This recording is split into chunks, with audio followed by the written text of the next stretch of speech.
तो आज हम लोग पढ़ेंगे नेशनल इनकम। और ये जो नेशनल इनकम है ना, ये आप लोग का आईएससी इकोनॉमिक्स क्लास 12 में बेसिकली आपका 20 to 30 मार्क्स कैरी करता है। जैसे हम लोग का मार्केटिंग बहुत ही ज़्यादा इंपॉर्टेंट चैप्टर था, वैसे ये नेशनल इनकम भी हम लोग का बहुत ज़्यादा इंपॉर्टेंट चैप्टर है और ये 20 to 30 मार्क्स कैरी करता है। आपका ये दो पार्ट, सेक्शन बी में आपका ये ऑलमोस्ट एक तो 12 मार्क्स का सेक्शन में रहेगा, मतलब जैसे 1 2 3 4 5 6 करके रहता है, वैसे आपको एक सेक्शन पूरा नेशनल इनकम का ही मिलेगा जिसमें आपको 2 थ्योरी पार्ट्स मिलेंगे और जो 4 मार्क्स कैरी करेगा, और जो लास्ट का जो 6 मार्क्स का रहता है वो एक सम रहेगा नेशनल इनकम से। तो सम यहाँ पे बहुत ईजी रहता है अगर आप लोग को उसका लॉजिक समझ में आ जाएगा तो।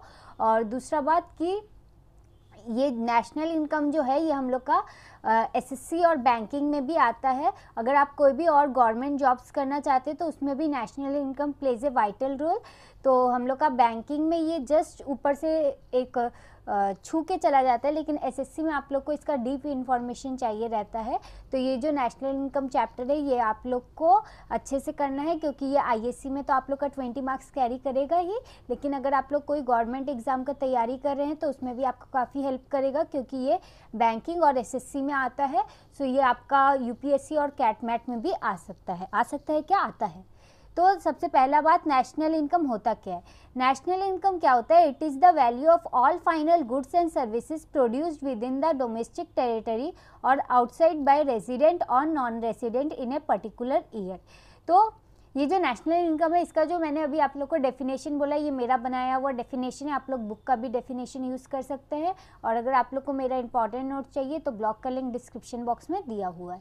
तो मैं क्या बोल रही थी, नेशनल इनकम क्या होता है? ये पूरा फाइनल गुड्स का और सर्विसेज का वैल्यू होता है जो कंट्री के अंदर और कंट्री के बाहर प्रोड्यूस होता है, और इससे जो इनकम जनरेट होता है उसी को हम लोग नेशनल इनकम में जोड़ते हैं, जो एक पर्टिकुलर ईयर में आता है बाय रेसिडेंट या फिर नॉन रेसिडेंट। मतलब या तो आपके कंट्री का या तो आपके कंट्री के बाहर का। मान लीजिए कि अगर आप अमेरिका जाके काम कर रहे हो तो वहाँ से आप अपना जो पैसा कमा रहे हो वो आप अपना घर में भेज रहे हो जो इंडिया में है, तो आपका जो पैसा है वो इंडिया में आ रहा है, तो वो जो आपका इनकम यूज हो रहा है वो इंडिया के नेशनल इनकम में इंक्लूड होगा। अब जो नेशनल इनकम होता है ना, उसमें खाली आप लोग का फैक्टर इनकम आता है। फैक्टर इनकम क्या होता है? फैक्टर इनकम वो होता है जो कि income earn by rendering factor services, मतलब जो इनकम हम लोग कैसे अर्न करते हैं? फैक्टर सर्विसेज से अर्न करते हैं। और फैक्टर सर्विसेज हम लोग का क्या होता है? वेजेस, सैलरी, मतलब जैसे लेबर लोग खटते तो उन लोग को वेजेस मिलता है। आप कोई कंपनी वंपनी में काम कर रहे हैं तो आप लोग को उसके लिए सैलरी मिलता है। तो ये हुआ हम लोग का फैक्टर इनकम। और जो फैक्टर इनकम है वो नेशनल इनकम में आता है। तो क्या आता है नेशनल इनकम में? नेशनल इनकम में आपका खाली फैक्टर इनकम आता है। कोई भी ट्रांसफ़र इनकम और नॉर्मल और कोई इनकम जो होता है जैसे करेंट पेमेंट, वो सब आप लोग का नेशनल इनकम में नहीं आता, जो कि हम लोग आगे इस चैप्टर में पढ़ेंगे। तो हम लोग ने अभी क्या पढ़ा? नेशनल इनकम और फैक्टर इनकम। फैक्टर इनकम क्या होता है? जो फैक्टर सर्विसेज से अर्न किया जाता है। और नेशनल इनकम क्या होता है? जो एक रेसिडेंट या फिर नॉन रेसिडेंट एक पर्टिकुलर ईयर में इनकम अर्न करता है बाय पूरा अपना फाइनल गुड्स और सर्विसेज का जो इनकम मिलता है उसको अर्न करके, जो अपने डोमेस्टिक टेरिटरी या फिर डोमेस्टिक टेरिटरी में अर्न करता है या फिर आउटसाइड इंडिया में अर्न करता है। जैसे हम लोग का तो इंडिया है डोमेस्टिक टेरिटरी, तो इंडिया के अंदर और इंडिया के बाहर जो इनकम अर्न होता है इंडिया के लिए, वो हम लोग का इंडिया का नेशनल इनकम में ऐड होगा। तो ये था आप लोग का नेशनल इनकम का बेसिक नॉलेज कि नेशनल इनकम आखिर होता क्या है और फैक्टर इनकम क्या होता है। Now, circular flow of income. When income flows from one entity to another, we call it as circular flow of income. There are 4 entities of economy: household, firm, government and foreign countries. अब household, firm और government जो है वो हम लोग का closed economy में आता है, जबकि household, firm, government, foreign countries ये चारों मिला के हम लोग का open economy में आता है। अब मैंने जो इतना बड़ा लंबा चौड़ा सर्कुलर फ्लो ऑफ इनकम का आप लोग को डेफिनेशन बोला, ये होता क्या है? इसका मतलब होता है जब एक इनकम एक एंटिटी से दूसरे एंटिटी में फ्लो करके जाता है, जैसे हाउस होल्ड से फर्म में जा रहा है, फर्म से फिर गवर्नमेंट के पास आ रहा है, गवर्नमेंट से फिर फॉरेन कंट्री में जा रहा है, तो ये जो एक दूसरे के पास से फ्लो हो रहा है, इसी को हम लोग सर्कुलर फ्लो ऑफ इनकम कहते हैं। और ये सर्कुलर फ्लो ऑफ इनकम क्या होता है? मतलब चार इकोनॉमी होता है हम लोग का, उसी में फ्लो करता है। और वो चार इकोनॉमी हम लोग का क्या है? हाउस होल्ड, फर्म, गवर्नमेंट और फॉरेन कंट्रीज। अब हाउस होल्ड, फर्म और गवर्नमेंट जो है हम लोग का क्लोज इकोनॉमी में आता है, और हाउस होल्ड, फर्म, गवर्नमेंट और फॉरेन कंट्रीज जो है हम लोग का वो ओपन इकोनॉमी में आता है। अब यहाँ पे मैं आप लोग का कुछ सेक्टर्स ऑफ मॉडल बोल रही हूँ, 2 sector model, 3 sector model and 4 sector model. तो ये जो मॉडल है आप लोग का ये काफ़ी इंपॉर्टेंट है, और ये 4 मार्क्स का आता है आप लोग का आईएससी इकोनॉमिक्स क्लास 12 में, जो कि सेक्शन बी में भी रह सकता है और सेक्शन ए में 2 मार्क्स का भी रह सकता है, और सेक्शन बी में रहेगा तो आपका 3 to 4 मार्क्स का ये रहेगा। तो ये होता क्या है 2 सेक्टर मॉडल?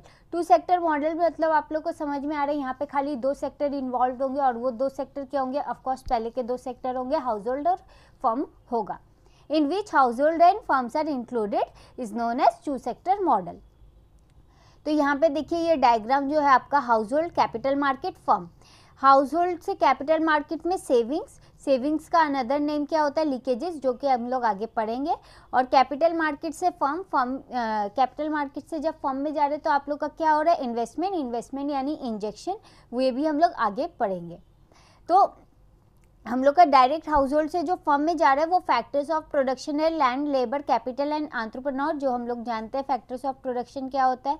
फिर फर्म से जब हाउस होल्ड में आ रहे supply of goods and services, house hold से वापस जब फर्म में जा रहे हैं तो payments for goods and services, और फर्म से जब वापस हाउस होल्ड में आ रहे हैं तो factor payment made to household. अब क्या हो रहा है ना, मान लीजिए कि आपके पापा का एक चॉकलेट का फैक्ट्री है, मतलब आपके पापा एक चॉकलेट के फैक्ट्री में काम करते हैं, ठीक है।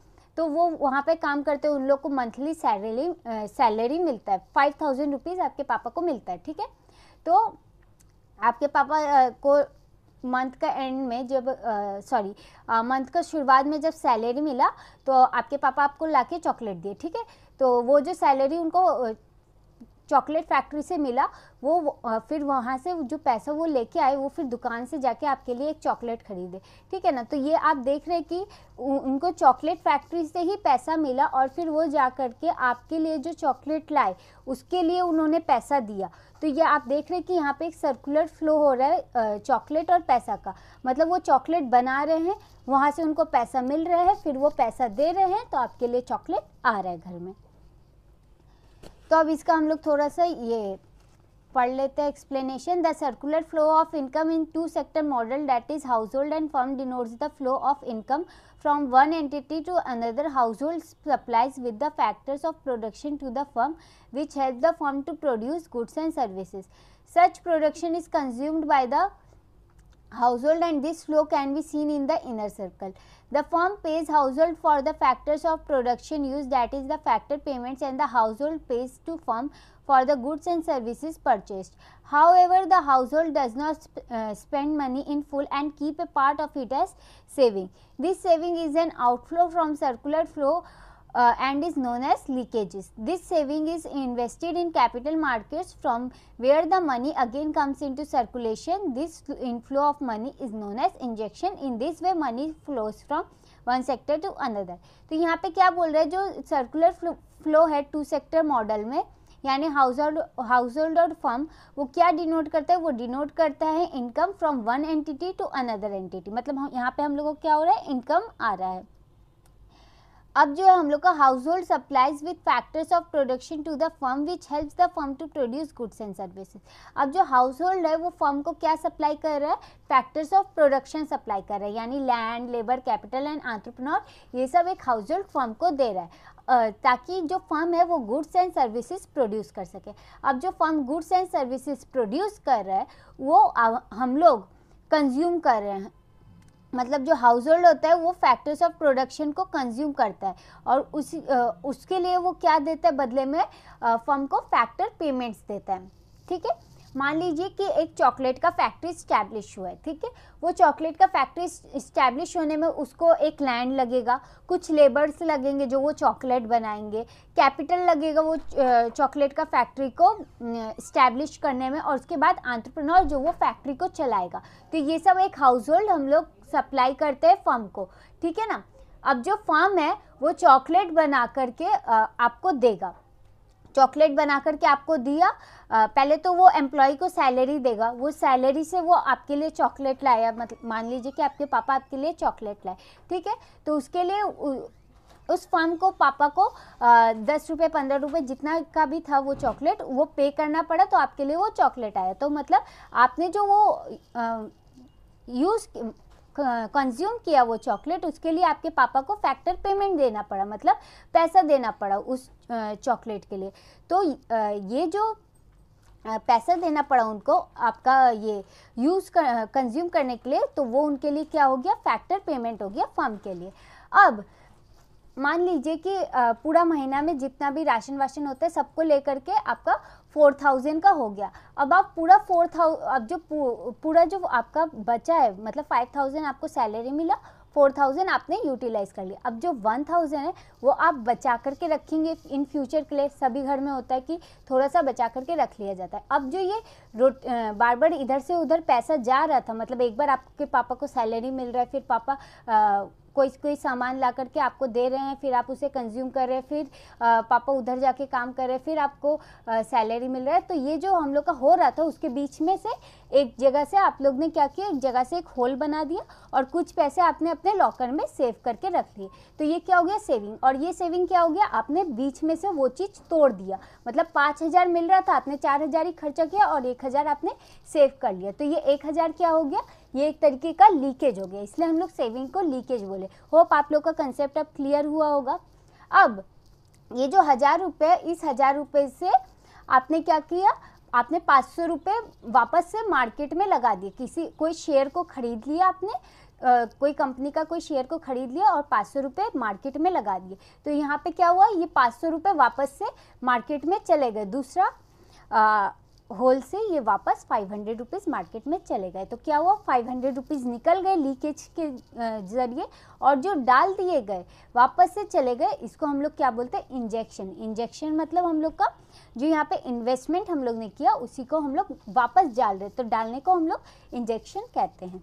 तो होप आप लोग को ये 2 सेक्टर मॉडल क्लियर हुआ होगा। और इसी तरीके से जो मनी होता है वो हम लोग का एक सेक्टर से दूसरे सेक्टर में जाता है। तो ये था आप लोग का 2 सेक्टर मॉडल, और होप आप लोग को ये समझ में आया होगा। नेक्स्ट डे हम लोग 3 सेक्टर मॉडल और 4 सेक्टर मॉडल करेंगे। उसके बाद हम लोग नेशनल इनकम का सेकेंड चैप्टर में जाएंगे। नेशनल इनकम बेसिकली आपका 3 चैप्टर में डिवाइडेड है, जिसमें आप लोग का पहला डेफिनेशन यानी इंट्रोडक्शन वगैरह है। उसके बाद आप लोग का जीडीपी, एमपी, उन सब के बारे में आप लोग को बताया जाएगा, उनका डिफरेंस बताया जाएगा, उनका डेफिनेशंस बताया जाएगा। उसके बाद आप लोग का सम्स वाला चैप्टर है जो कि बहुत ज़्यादा इंपॉर्टेंट है, और ये 6 मार्क्स में तो ज़रूरी आता है। मतलब सेक्शन बी में लास्ट क्वेश्चन आप लोग का नेशनल इनकम से 6 मार्क्स का ये सम्स का ही रहेगा। और अगर आप लोग को इम्पॉर्टेंट नोट्स चाहिए मेरे, तो ब्लॉग का लिंक डिस्क्रिप्शन बॉक्स में दिया हुआ है। और अगर आप लोग मेरे ऑनलाइन क्लासेस या फिर लाइव क्लासेस करना चाहते हैं तो आप लोग ज्वाइन बटन पे क्लिक कर लीजिए, आप लोग को टर्म्स एंड कंडीशंस पता चल जाएगा।